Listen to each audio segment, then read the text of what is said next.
Hi, this is Revathi. Welcome to అందమైన కథల పొదిరిల్లు. Video చూస్తున్న ప్రతి ఒక్కరికి, అలాగే లైక్స్ కామెంట్స్తో ఎంకరేజ్ చేస్తున్న వారందరికీ నా హృదయపూర్వక ధన్యవాదాలు. ఇక కథలోకి వస్తే, రాములమ్మ తుమ్ము దగ్గర డిస్కషన్ జరుగుతుంది కదా, ఆ తర్వాత నుంచి స్టోరీ కంటిన్యూషన్. నీ తనుకే ఎపిసోడ్ నెంబర్ 86. నెల రోజులకి మీరు మైథిలి మేడంని ఈ ఐశ్వర్య నిలయం నుంచి బయటికి పంపిస్తానన్నారు కదా, కానీ మైథిలి మేడమే మిమ్మల్ని ఈ ఐశ్వర్య నిలయం నుంచి బయటికి పంపిస్తుందని నా తుమ్ము రివర్సులో చెప్తున్నట్టుగా అర్థం బాబుగారు, అంటుంది రాములమ్మ. ఆ మాటలకి కళ్యాణ్ కోపం తెచ్చుకుంటూ, నాన్సెన్స్, తను నా ఇంటి నుంచి నన్ను బయటికి పంపించడం ఏంటి అంటూ సీరియస్ అవుతాడు. రాములమ్మ కాస్త భయపడుతూ, అంటే నా తుమ్ములో ఉన్న మహత్యం గురించి చెప్తున్నాను బాబుగారు అని అంటుంది. చెప్పింది చాలు, ఇంకొకసారి నా ముందు తుమ్మావంటే నిన్ను చంపేస్తాను. ఇలాంటి మాటలు మళ్ళీ మాట్లాడావంటే నిన్ను ఈ సర్వెంట్ ఉద్యోగం నుంచి పీకి పడేస్తాను. నోరు మూసుకొని వెళ్ళి బాబుకి స్నానం చేయించు అంటూ బాబుని రాములమ్మ చేతిలో పెడతాడు. అలాగే బాబుగారు అంటూ రాములమ్మ భయంగా బాబుని తీసుకొని వెళ్ళబోతుంటే, మరొక మాట అంటాడు. రాములమ్మ ఆగి చూస్తుంటుంది. బాబుకి ఆకలైనప్పుడు మాత్రమే బాబుని మైథిలికి ఇవ్వు. తను పాలివ్వగానే వెంటనే తన దగ్గర నుంచి బాబుని తీసుకో అంటాడు. అలాగే బాబుగారు అని రాములమ్మ బాబుతో వెళ్ళిపోతుంది. తన తుమ్ముల మహత్యం ఉందంట, తొక్కేం కాదు అని నిర్లక్ష్యంగా తీసుకుంటాడు. మైథిలి ఫోన్ మాట్లాడుతూ, బాబు కోసం మళ్ళీ ఇక్కడికి రాక తప్పలేదు మోహన్ అని అంటుంది. మళ్ళీ ఆ కళ్యాణ్ ఇంటికి వెళ్ళి తప్పు చేసావు మైథిలి. బాబుని ఒక్కసారైనా చూపించమని నువ్వు వెళ్ళి అడిగినప్పుడు నిన్ను ఇంటి నుంచి బయటికి గెంటింది మర్చిపోయావా అని అడుగుతాడు మోహన్ కళ్యాణ్ మీద కోపంతో. నేను ఏది మర్చిపోలేదు మోహన్. కళ్యాణ్ నా మనసుని గాయం చేసిన ప్రతి సంఘటన అనుక్షణం నాకు గుర్తు వస్తూ నా గుండె రగిలిపోతూనే ఉంటుంది. ఆ భగవంతుడు నిజంగా ఉంటే కళ్యాణ్ నా విషయంలో చేసిన ప్రతి తప్పుకి శిక్ష అనుభవించేలా చేస్తాడు అని అంటుంది. నేను కూడా అదే కోరుకుంటున్నాను మైథిలి. కానీ నువ్వు ఇక్కడికి రాకుండా బాబుని ఓ నెల రోజులు మీ ఇంటికే తెచ్చుకొని ఉండాల్సింది అంటాడు మోహన్. ఖచ్చితంగా దానికి కళ్యాణ్ ఒప్పుకోడు మోహన్. ఇద్దరి పంతం మధ్యలో బాబుకి ఏమీ కాకూడదని ఈ ఐశ్వర్య నిలయానికి వచ్చాను అని అంటుంది. అన్నట్టు మైథిలి, ఐశ్వర్య నిలయం అంటే గుర్తొచ్చింది. కళ్యాణ్కి సంబంధించిన అన్ని కంపెనీలకు ఐశ్వర్య అని నేమ్ ఉంటుంది కదా. కళ్యాణ్కి ఎవరు సిస్టర్స్ కూడా లేరు. మరి ఈ ఐశ్వర్యం ఎవరిది? అసలు ఈ ఐశ్వర్య ఎవరై ఉంటారు అని అడుగుతాడు. నాకు కూడా తెలియదు మోహన్. నాకే కాదు, కరెక్ట్గా కళ్యాణ్ కూడా తెలీదు. ఈ ఐశ్వర్య పేరు గురించి అమ్మమ్మ గారిని 1-2 సార్లు అడుగుదామనుకున్నాను. కానీ వాళ్ళ పర్సనల్ విషయాల గురించి అడగటం కరెక్ట్ కాదని ఆలోచించి ఊరుకున్నాను అని అంటుంది. అది నిజమేలే, వాళ్ళ విషయాల గురించి మనకు అనవసరం. అన్నట్టు మైథిలి, ఈ నెల రోజుల్లో నీకు వీసా వచ్చే ఏర్పాటు చేస్తున్నాను. వీసా రాగానే నువ్వు ఇక్కడికి వస్తే మంచిది మైథిలి అంటాడు. అప్పుడే కళ్యాణ్ అక్కడికి రాబోయి మైథిలి మాటల్ని చాటుగా వింటూ ఉంటాడు. అవును మోహన్, వీసా వస్తే నీ దగ్గరికి వెంటనే రావాలని నేను కూడా చూస్తున్నాను. నాకు కూడా ఈ కళ్యాణ్కి దూరంగా వెళ్ళిపోయి మనశ్శాంతిగా బతకాలని ఉంది అని అంటుంది. సరే మైథిలి, నీ రాక కోసం నేను కూడా ఎదురు చూస్తుంటాను అన్నట్టు కళ్యాణ్తో జాగ్రత్త. నువ్వు ఈ నెల రోజులు పులిబోనులో ఉన్నావనే విషయాన్ని అసలు మర్చిపోకు అంటాడు. అలాగే మోహన్, కళ్యాణ్ నాతో ఏదైనా తిక్క వేషాలు వేస్తే వెంటనే అమ్మమ్మ గారితో చెప్తాను. ఇక ఉంటాను అని చెప్పి ఫోన్ పెట్టేసి అక్కడి నుంచి వెళ్ళబోతుంటుంది. తన మాటలు చాటుగా విన్న కళ్యాణ్ వెళ్తున్న తన వైపు పొగరుగా చూస్తూ, మోహన్ దగ్గరికి వెళ్ళడానికి వీసా కోసం చూస్తున్నావా ఎనిమి? నువ్వు నా కొడుక్కి దూరం అవ్వాలనుకున్నాను కానీ నాకు దూరం అవ్వాలని అస్సలు అనుకోవడం లేదు. అలా నువ్వు దూరం వెళ్తే మిగిలిన నా 2 కోరికలు ఎలా తీరుతాయి ఎనిమి? నేనుండగా నిన్ను మోహన్కి ఎలా దగ్గర కానిస్తాను అని అనుకుంటూ పొగరుగా నవ్వుకుంటాడు. నైట్ 10 అవుతుండగా మైథిలి అనసూరమ్మ గారు రూమ్లోకి వచ్చి, పిలిచారంట అమ్మమ్మగారు, దేనికి అని అడుగుతుంది. ఆ అమ్మమ్మ పక్కన గారు తీసేయి మైథిలి, ఎంచక్క అమ్మమ్మ అని పిలువు అంటుంది అనసూరమ్మ గారు. కళ్యాణ్ అక్కడికి వస్తూ, ఎందుకు అలా పిలవడం? తనేమైనా నీ సొంత మనోరాలు అనుకున్నావా అలా పిలవడానికి? ఎక్కడి వాళ్ళని అక్కడే ఉంచాలి గ్రాని, తనతో అతి చనువు పనికిరాదు అంటాడు.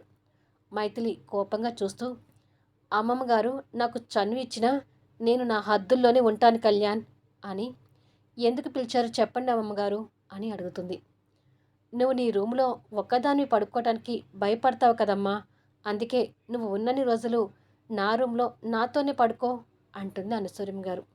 వద్దులే అమ్మమ్మగారు, ఇప్పటికే మీ మనడు చనువు హద్దులు అని మాట్లాడుతున్నాడు. భయమైనా నేను నా రూమ్లోనే పడుకుంటానులే అని అంటుంది కళ్యాణ్ మీద కోపంతో. హలో, ఏంటి బెదిరిస్తున్నావా? ఒంటరిగా పడుకొని ఏ దెయ్యమో భూతమో వచ్చిందని జ్వరం తెచ్చుకుంటే నీకు ఇక్కడ సేవలు చేసేవాళ్ళు ఎవ్వరూ లేరు. పైగా బాబుకి కూడా పాలు ఇస్తున్నావు. నీ ఆరోగ్యం పాడైతే మళ్ళీ బాబుకి కూడా కష్టం అవుతుంది.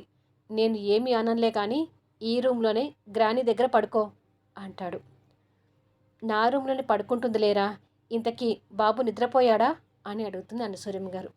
ఇప్పుడే నిద్రపోయాడు గ్రాని, నా బిడ్డ మీదనే పడుకోబెట్టి వచ్చాను అంటూ అక్కడ ఉన్న మెడిసిన్స్ బాక్స్ తీసుకొని మెడిసిన్ తీసి అనసూయం గారికి ఇస్తూ, మరో 2 రోజుల్లో నిన్ను చెకప్కి తీసుకువెళ్ళాలి గుర్తుంది కదా అంటాడు. మర్చిపోయినా గుర్తు చేయడానికి నువ్వు ఉన్నావు కదరా అంటూ మనోడు ఇచ్చిన టాబ్లెట్స్ వేసుకొని మంచినీళ్ళు తాగుతుంది. సరే గ్రాని, రాత్రి కూడా నీకు నిద్ర లేదు కదా, ఇక పడుకో, నేను కూడా వెళ్ళి పడుకుంటాను అని వెళ్ళబోతుండగా మధ్యలో బాబు పాల కోసం ఏడుస్తాడేమో కళ్యాణ్, అందుకే బాబుని మా దగ్గర పడుకోబెట్టుకుంటాము అంటుంది మైథిలి. బాబు విషయంలో నీకు ఈ ఎక్స్ట్రాలే వద్దన్నాను మైథిలి. వాడు లేచి ఏడ్చినప్పుడు నీ దగ్గరకు తీసుకొచ్చి పాలు తాగించి తీసుకెళ్తాను కానీ నీ దగ్గర మాత్రం అసలు పడుకోబెట్టను అని సీరియస్గా చెప్పి వెళ్తాడు. కళ్యాణ్ తీరికి మైథిలి బాధపడుతూ బెడ్ మీద కూర్చుంటుంది. అనసూయం గారికి మైథిలి బాధ అర్థమైనా ఏమీ మాట్లాడలేక మౌనంగా ఉంటారు.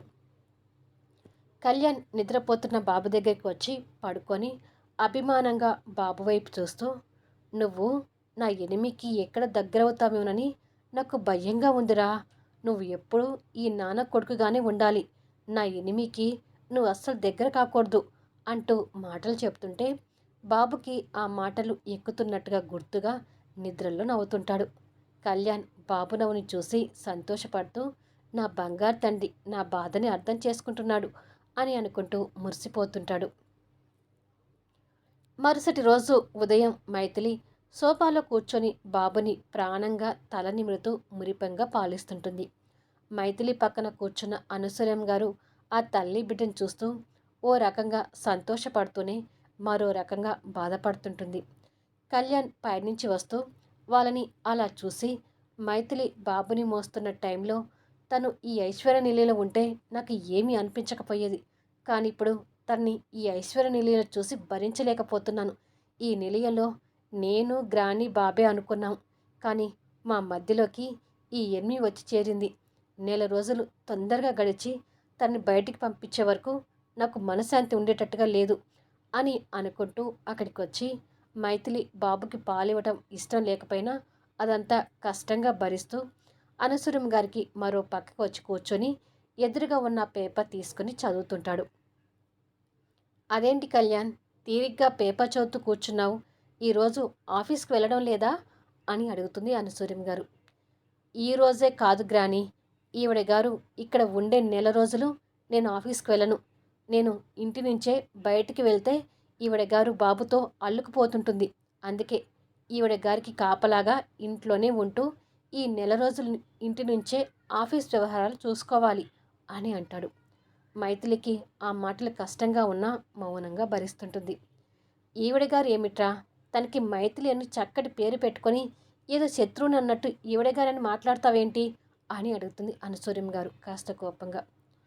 కాలేజీలో నన్ను అందరి ముందు కొట్టినప్పుడే ఈవిడ గారు నాకు ఎనిమి అయింది అని కోపంగా మనసులో అనుకుంటాడు. కొద్దిసేపటికి బాబుకి ఆకలి తీరి పాలు తాగటం వదిలేసి నవ్వుతుంటాడు. కళ్యాణ్ వెంటనే బాబుని తీసుకొని ఆడిస్తుంటాడు. అనసూయం గారు కూడా మునిమనం తీసుకుని మురిసిపోతుంటుంది. ఇంతలో అర్జున్, సంజన కూడా అక్కడికి వస్తారు. హాయ్ మైథిలి అని పలకరిస్తుంది సంజన. హాయ్ సంజన, ఆరోగ్యం బాగుంటుంది కదా అని అడుగుతుంది మైథిలి. బాగుంటుంది మైథిలి అంటుంది. అనసూయం గారు కళ్యాణ్తో కలిసి అర్జున్, సంజన కూడా బాబుతో ఆడుతుంటారు. మైథిలి మాత్రం దూరంగా ఉండి తనకు ఆ అదృష్టం లేనందుకు బాధపడుతూ అక్కడి నుంచి తన రూమ్లోకి వెళ్ళి కన్నీళ్ళు పెట్టుకుంటుంది. మూర్ఖుడైన కళ్యాణ్కి తన బాధ అర్థం కాదు కానీ అర్జున్కి మాత్రం మైథిలి బాధ అర్థమవుతుంటుంది.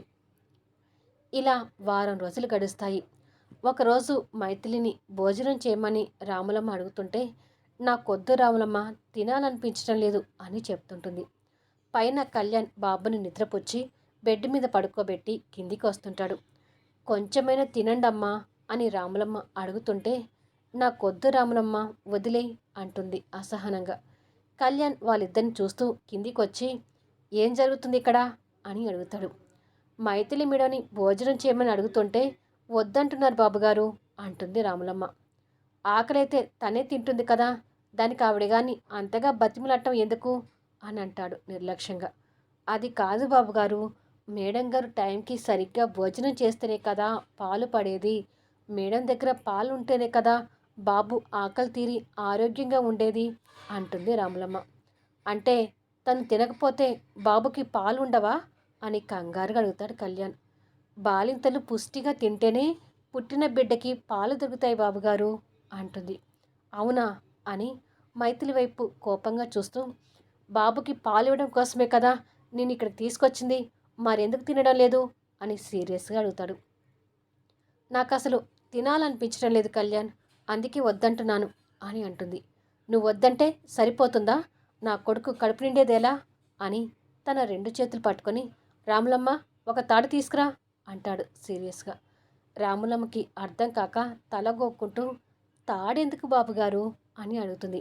ఎందుకో తర్వాత తెలుస్తుంది, ముందు తీసుకురా అంటాడు అదే సీరియస్గా. కళ్యాణ్ చేయబోయేది ఏమిటో మైథిలికి కూడా అర్థం కాక, ఏం చేస్తున్నావు కళ్యాణ్, నా చేతులు వదులు అంటుంది గింజుకుంటూ. కానీ కళ్యాణ్ తన మాటలు పట్టించుకోకుండా డైనింగ్ టేబుల్ దగ్గర ఉన్న కుర్చీ దగ్గరికి తనని బలవంతంగా తీసుకెళ్ళి కూర్చోపెట్టి తన రెండు చేతులు కుర్చీ వెనక్కి పెట్టి ఉంచేలోపు రాములమ్మ తాడుతో వస్తుంది. రాములమ్మ అదంతా ఆశ్చర్యంగా చూస్తుండగా కళ్యాణ్ రాములమ్మ చేతుల నుంచి తాడుని గుంజుకొని మైథిలిని బలవంతంగా కుర్చీకి కట్టేస్తూ, నువ్వు భోజనం తినకపోతే నా బాబుకి పాలు సరిపోవని రాములమ్మ చెప్తుంది కదా, నా కొడుకు పాల కోసమైనా నువ్వు భోజనం తినాల్సిందే, నిన్ను కట్టేసి బలవంతంగా నీకు భోజనం తినిపిస్తాను అని మైథిలిని చేరికి గట్టిగా కట్టేస్తాడు. మెంటలోడి మూర్ఖత్వానికి మైథిలి నిర్ఘాంతపోయి కట్లు విడిపించుకోవాలని చూస్తూ, ముందు నా కట్లు విప్పు కళ్యాణ్ అంటుంది. రాములమ్మ కూడా అదంతా బిత్తరపోతూ చూస్తుంటే, ఏంటి చూస్తున్నావు, ఆవిడ అలాగే అంటుంది, ముందు భోజనం ప్లేట్ తీసుకురా అని రాములమ్మ మీద సీరియస్ అవుతాడు.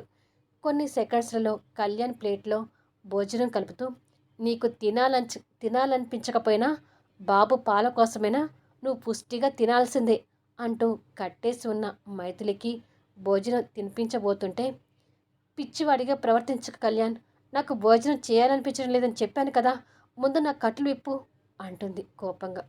నువ్వు తినేదాకా నీ కట్లు అస్సలు విప్పను, ముందు భోజనం తిను అంటూ తన నోట్లో కుక్కిచ్చి పెడుతుండగా అప్పుడే బయట నుంచి అనసూయం గారు అర్జున్ వచ్చి ఆ దృశ్యాన్ని చూసి నిర్ఘాంతపోతుంటారు. ఒరేయ్ మెంటలోడా, ఆ పిల్లని ఏం చేస్తున్నావురా, మైథిలిని ఎందుకు కట్టేశావు అంటూ అనసూయం గారు దగ్గరికి వస్తుంది. భోజనం తినమంటే తినడం లేదు గ్రాని, తను తినకపోతే బాబు పాలకి ఇబ్బంది పడతాడు కదా, అందుకే తన్ని కట్టేసి బలవంతంగా భోజనం పెడుతున్నాను అంటాడు. కళ్యాణ్ మాటలకి అర్జున్ బుర్ర తిరిగిపోయి మైథిలి దగ్గరికి వచ్చి కట్లు విప్పుతుంటాడు. ఒరే అర్జున్, తన కట్లు విప్పకు, భోజనం తినే వరకు తన్ని అలాగే కట్టేసి ఉండనివ్వు అంటాడు కళ్యాణ్. కళ్యాణ్ మాటలకి అర్జున్ ఉరిమి చూస్తూ కట్లు విప్పుతుంటే ఇక అనసూరం గారికి ఓపిక నశించి కళ్యాణ్ చెంపమించి గట్టిగా ఒకటి పీకుతుంది. అందరూ ఆశ్చర్యంగా చూస్తుంటారు. కళ్యాణ్ చెంప పట్టుకొని ఏడుపు మొహం చూస్తూ, అలా కొట్టావేంటి గ్రాని అని అడుగుతాడు అమాయకంగా. కొట్టడం కాదు, చంపేస్తా నిన్ను, తనతో భోజనం తినిపించడానికి ఇదా పద్ధతి, 4 మంచి మాటలు చెప్పి బతిమిలాడి భోజనం పెట్టాలి కానీ ఇలా కట్టేసి పెడతారా అంటుంది కోపంగా. మంచి మాటలు చెప్పి బతిమిలాడి పెట్టడానికి తను నాకేమైనా పెళ్ళామా ప్రియురాలా అంటాడు అదే కోపంతో. ఆ మాటలకు మైథిలి అర్జున్ కళ్యాణ్ వైపు కోపంగా చూస్తుంటారు. బతిమిలాడి 4 ముద్దులు పెట్టడానికి పెళ్ళామో ప్రియురాలో కావాల్సిన అవసరం లేదురా, సాటి మనిషి అయితే చాలు అంటుంది కోపంగా. అయితే నువ్వు కూడా సాటి మనిషివే కదా, తనకి ఎలా భోజనం తినిపిస్తావో తినిపించు అంటూ చేతిలో ఉన్న ప్లేట్ గ్రానీ చేతికిచ్చి, నా కొడుక్కి పాలు తక్కువైతే మాత్రం అస్సలు ఊరుకోను అని మైథిలి వైపు కోపంగా చూసి పైకి వెళ్తుంటాడు. రాను రాను వీడి మూర్ఖత్వం ఎక్కువ అవుతుంది అని అనసూయంగా తిట్టుకొని భోజనం ప్లేట్ రాములమ్మకి అందించి, అమ్మ మైథిలి, ఏమైందమ్మా, భోజనం ఎందుకు వద్దంటున్నావు అని అడుగుతుంది ప్రేమగా చూస్తూ. అస్సలు తినాలనిపించడం లేదు అమ్మమ్మగారు, మార్నింగ్ చేసిన బ్రేక్ఫాస్ట్ కూడా వామిటింగ్ అయింది అంటుంది మైథిలి. అవునా అంటూ మైథిలి నుదురు పట్టుకొని చూసి, అయ్యో కాస్త జ్వరం కూడా ఉందే అని అర్జున్, డాక్టర్కి ఒకసారి ఫోన్ చేయి అంటుంది. అలాగే అమ్మగారు అంటూ అర్జున్ డాక్టర్కి ఫోన్ చేస్తుంటాడు. కొద్దిసేపటికి డాక్టర్ రమాదేవి సోఫాలో కూర్చున్న మైథిలిని చెక్ చేసి, బాలింతకు ఇలాంటి జ్వరం రావడం మామూలే, నేను కొన్ని మెడిసిన్స్ రాసిస్తాను, వాటిని వాడితే వెంటనే తగ్గిపోతుంది మైథిలి అంటుంది. అలాగే డాక్టర్ అంటుంది మైథిలి. ఎలాంటి ప్రమాదం లేదు కదా డాక్టర్ అని అడుగుతుంది అనసూయం గారు. వరి అవసరం లేదండి, బాబు కూడా పాలివ్వచ్చు, నో ప్రాబ్లం అని చెప్పి డాక్టర్ వెళ్ళిపోతుంది. రాములమ్మ, వెంటనే ఈ మెడిసిన్స్ తెప్పించు అని అనసూయం గారు స్లిప్ రాములమ్మ చేతికి ఇచ్చి, నువ్వు కాస్త రెస్ట్ తీసుకో మైథిలి అని చెప్పి అనసూయం గారు అక్కడి నుంచి వెళ్ళిపోతుంది. లోపలికి వెళ్ళి రెస్ట్ తీసుకోమ్మా అంటాడు అర్జున్. అమ్మమ్మ గారు కళ్యాణ్ని అలా కొడుతుందని అసలు అనుకోలేదు అర్జున్, ఇదంతా నా వల్లే అంటుంది మైథిలి కాస్త బాధపడుతూ. నువ్వు వాళ్ళ గురించి వరీ కావాల్సిన అవసరం లేదు మైథిలి, ఇదంతా ఆ గ్రానీకి ఈ మనవడికి అలవాటే, వాళ్ళిద్దరూ ఎంత గొడవ పెట్టుకున్నా అమ్మమ్మ గారు వాడిని చీపురుతో కొట్టినా తెల్లవారేసరికి ఇద్దరికి మాటలు కలుస్తాయి.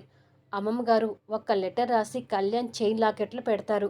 కళ్యాణ్ ఆ లెటర్ చదివి కరిగిపోయి వాళ్ళ గ్రానీ దగ్గరికి వచ్చి అల్లుకుంటాడు. ఒకరితో ఒకరు మాట్లాడకుండా ఇద్దరు ఒక్కరోజు కూడా ఉండలేరు. నీకు ఆ పసిపిల్లాడు ఎంతనో అమ్మమ్మ గారికి కళ్యాణ్ కూడా అంతే, వాళ్ళ గురించి ఎక్కువగా ఆలోచించి మనసు పాడు చేసుకోకు అంటాడు అర్జున్. పైన కళ్యాణ్ తన బాబుతో బాధను చెప్పుకుంటూ, ఒక బిడ్డకి తండ్రినైనా నా గ్రాని డార్లింగ్ ఎలా కొట్టిందో చూసావా నాన్న అంటాడు. పాపం బాబుకు కూడా తండ్రి బాధ అర్థమై బాధపడుతున్నట్టుగా చూస్తుంటాడు.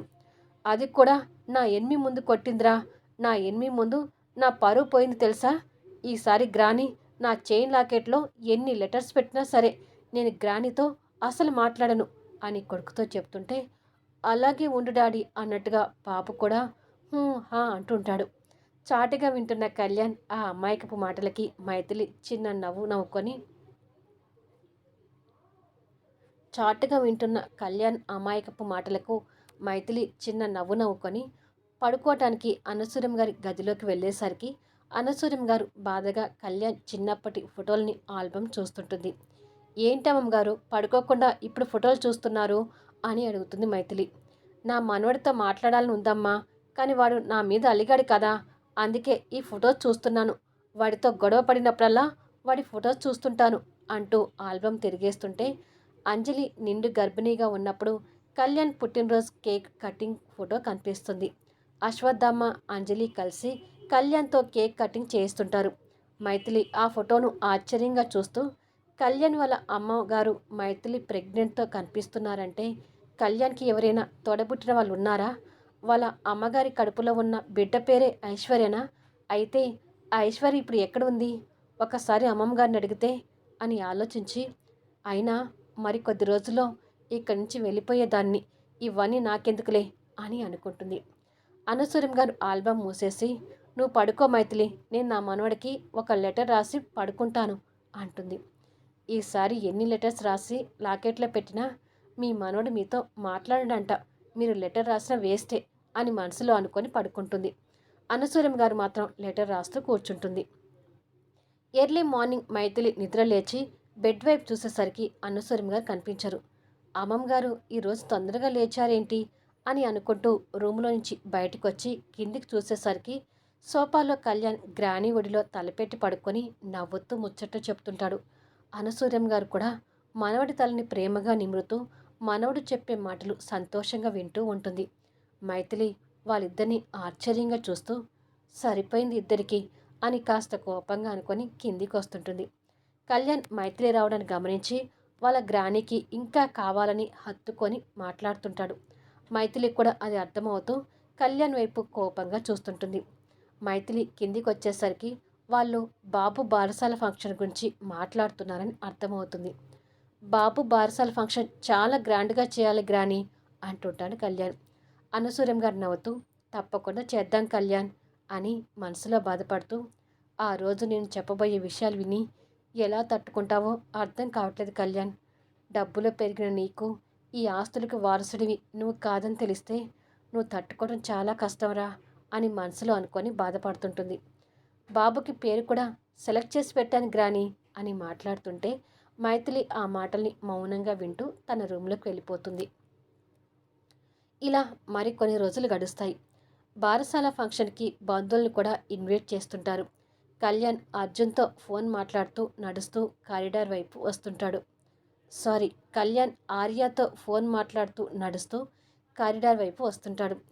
నా బాబు బారసాల ఫంక్షన్కి నువ్వు రాకపోతే అస్సలు ఊరుకోను ఆర్య అంటాడు. ఇక్కడ ఆర్య నవ్వుతూ తప్పకుండా వస్తానురా అని తిరిగి మనసులో మాట్లాడుకుంటూ, ఆస్తులు నీవి కాదన్న విషయం తెలియగానే నువ్వు ఎలా రియాక్ట్ అవుతావేమోనని భయంగా ఉందిరా.